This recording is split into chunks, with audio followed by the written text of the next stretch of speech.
സുഹൃത്തുക്കളെ, ഞാനിന്ന് നിങ്ങളുടെ മുമ്പിൽ അവതരിപ്പിക്കുന്ന ഒരുതരം ലീഫി വെജിറ്റബിളാണ്. അപ്പോൾ ഇത് എന്താണ്, അപ്ലാന്റ് ക്രസ് എന്നാണ് അറിയപ്പെടുന്നത്. അപ്പോൾ ഇത് മിക്കവരും മറ്റേ വേറെ വാട്ടർ ക്രസ് ആയിട്ട് കൺഫ്യൂസ് ചെയ്യും.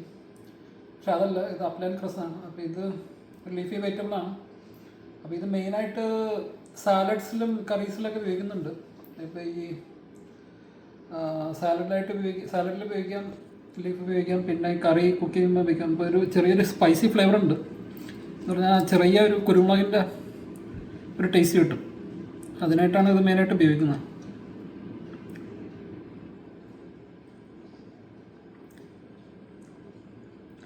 വലിയ കുരുമുളകിൻ്റെ ഫ്ലേവറൊന്നുമില്ല, പക്ഷേ എന്നാലും ചെറുതായിട്ടുണ്ട്. അപ്പം പിന്നെ അതിനെപ്പറ്റി പറയാനുള്ളതെന്ന് പറഞ്ഞാൽ അതിന് കുറേ ഫീച്ചേഴ്സ് ഉണ്ട്, അത് ഞാൻ ഇപ്പോൾ പറയാം.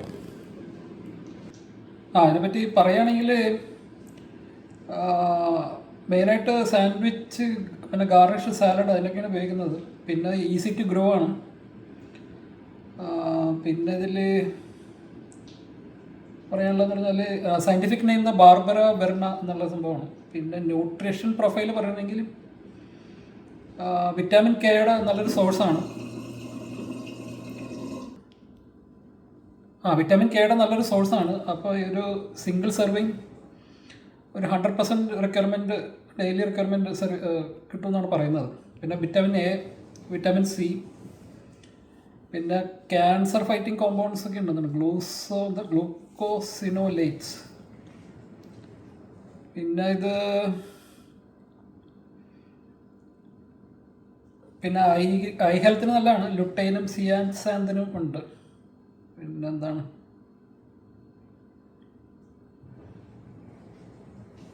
പിന്നെ ബ്ലഡ് പ്യൂരിഫൈ.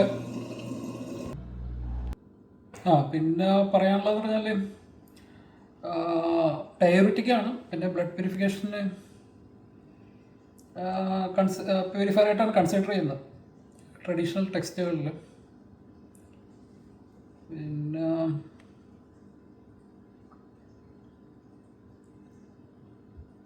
ഇതിനെപ്പറ്റി വേറെ പറയാനുള്ളതെന്ന് പറഞ്ഞാൽ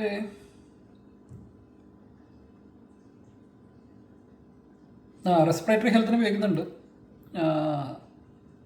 മറ്റേ കോൾഡും മറ്റേ കെട്രമോ അതിനൊക്കെ ഉപയോഗിക്കുന്നുണ്ട്. പിന്നെ നേറ്റീവ് അമേരിക്കൻസ്, യൂറോപ്യൻസൊക്കെ ഇത് സ്പ്രിങ്ങിൽ കഴിക്കുന്നതാണ്. എന്ന് പറഞ്ഞാൽ വിൻ്റർ കഴിഞ്ഞിട്ട് ബ്ലഡ് പ്യൂരിഫൈനായിട്ട് അവർ ഉപയോഗിക്കുന്നതാണ്. അപ്പോൾ ഇത് മെയിനായിട്ട് ഉണ്ടാകുന്നത് അമേരിക്കൻ കോണ്ടിനെൻ്റ്, സദേൺ യൂറോപ്പ്, പിന്നെ ഇപ്പോൾ ഏഷ്യയിൽ ചൈന, ജപ്പാൻ, അവിടെ കൊറിയയിലൊക്കെ വെച്ച് പിടിപ്പിക്കുന്നുണ്ട്.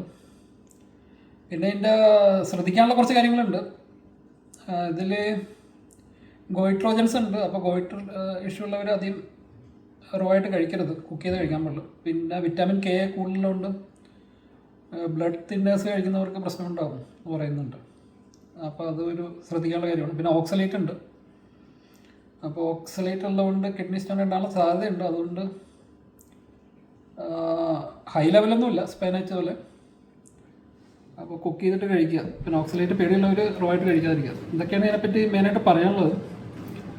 പിന്നെ നമ്മുടെ നാട്ടിലെ കുരുമുളകിൻ്റെ പോലെ അത്രയും വലിയ ടേസ്റ്റൊന്നുമില്ല. ചെറിയൊരു പഞ്ച് കിട്ടും കുരുമുളകിൻ്റെ. പിന്നെ അക്വാപോണിക്സ് രീതിയിലും വളർത്താൻ പറ്റും പറയുന്നുണ്ട്. പിന്നെ അധികം ചൂട് പാടില്ല, ഷെയ്ഡിൽ. ഒരു വെസ്റ്റേൺ കൺട്രീസിലെ സ്പ്രിങ്ങും സമ്മർ ആ ഒരു കാലാവസ്ഥയാണ് അവർ ഉദ്ദേശിക്കുന്നത്.